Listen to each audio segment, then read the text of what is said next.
Баршаға сәлем, достар, қалдарың қалай? Достар, мен бүгін сіздерге гарнирге күрішті қалай әдемі басуға болатынын, ақ күрішті қалай өте оңай және өте дәмді пісіруге болатынын жайлы бөлісемін. Ақ күрішті негізі көп тамақтарда пайдаланады гарнир ретінде. Ал бісміллә деп ең алдымен күрішімізді жақсылап 2-3 қайтара жуып аламыз. Содан соң қазанымызға кішкене май құйып, күрішті салып, осылай араластырып тұрып қуырамыз. Тез-тезден араластырып тұрамыз, жақсылап қуырамыз, түбіне қатырмай, жақсылап араластырып тұрамыз.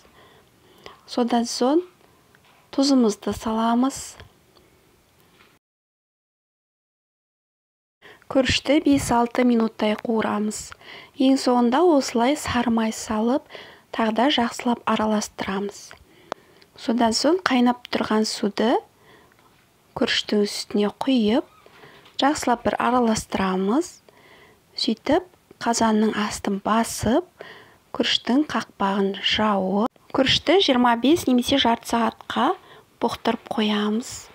Содан соң қақпағын ашып, осылай араластырамыз. Күрішіміз пісті. Осындай әдемі, әртүрлі подливтарға пайдалануға болатын гарнир. Бұл күрішке мен бүгін мясо по-тайски жасадым. Оның рецептін қазір осы видеодан соң мясо по-тайскидің рецептімен бөлісетін боламын. Қалауыңызша сіз басқаша подливтар жасап, осылай пайдалануға болады. Өте дәмді шығады. Міндетті түрде жасап көріңіздер. Достар, видео ұнаса, мені қолдағыларыңыз келсе, лайк басып кетіңіздер. Рахмет!